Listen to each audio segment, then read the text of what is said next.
খুব দুখেৰে আজি মই কংগ্ৰেছ দল ত্যাগ কৰিব লগা হ'ল।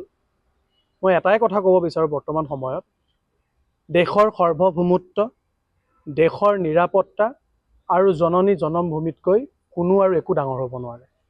আজি দুখেৰে কংগ্ৰেছ দল এৰিছোঁ, কাৰণ যিজন সভাপতি, এই সভাপতি গৌৰৱ গগৈ ডাঙৰীয়াক বিষয়ে মই প্ৰায় 2খন চিঠি AICCক মই দিছিলোঁ আৰু দি পেলাই কৈছিলোঁ যে ময়ো যিহেতুকে এখন কেম্পেইন কমিটি, কংগ্ৰেছৰ চবতকৈ one of the important committee, campaign কমিটিৰ মই উপাধ্যক্ষ হৈ আছোঁ।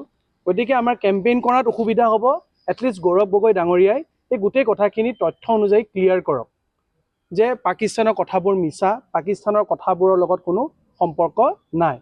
কিন্তু আজি যিখিনি কথা ক'লে, এইখিনি কথাত কেতিয়াও মানি ল'ব নোৱাৰি।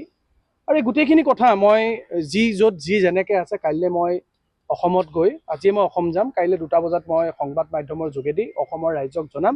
কিন্তু প্ৰথম প্ৰতিক্ৰিয়া হিচাপে আজি খুব দুখেৰে কংগ্ৰেছ দল ত্যাগ কৰিছোঁ, পদত্যাগ কৰিছোঁ।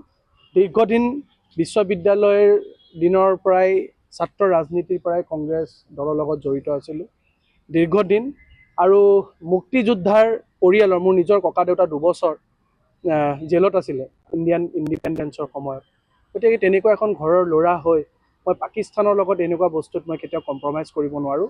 আৰু গৌৰৱ গগৈ ডাঙৰীয়াই পাকিস্তান 10 দিনত তাত কি কৰি আছিলে, তেওঁ ইয়াত ভিজা বেলেগ লৈছিলে, তাত গৈ পেলাই যদিও বেলেগ আকৌ এক্সটেণ্ড কৰি ল'ব পাৰে বা নোৱাৰে, এই গোটেই বস্তুবিলাক এটা ডাঙৰ সন্দেহৰ আৱৰ্তত আছে।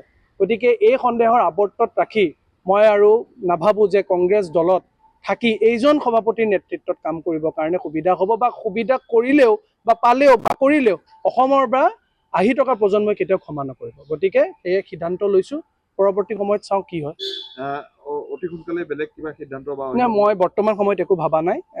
মই 1-2 দিন মোৰ আৰু লাগিব, মই চিন্তা চৰ্চা কৰি লওঁ। ডেফিনেটলি ৰাজনীতিত আছোঁ যেতিয়া, নিজৰ ৰাজ্যখনৰ, নিজৰ জেগা টুকুৰা বা ভাৰতৰ কাৰণে, অসমৰ কাৰণে, নিজৰ ৰাজ্যৰ যিকোনো জেগাৰ কাৰণে বা নিজৰ জেগাৰ কাৰণে কাম কৰা সেই যিটো সৰুৰ পৰাই যিটো ইচ্ছা, সেইটো আছে, সেইটো থাকিব।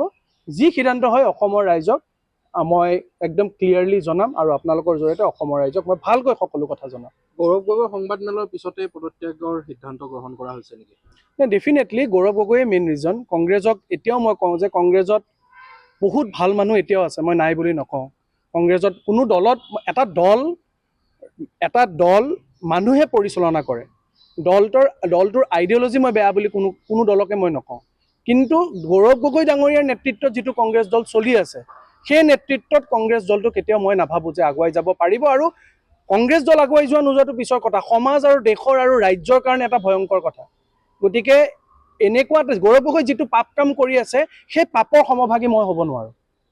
কিছুদিনৰ পৰা সঞ্জু বৰুৱাক দেখা গৈছিল ইনএক্টিভ হৈ আছিলে, এইটোৱে কাৰণ আছিল নাই?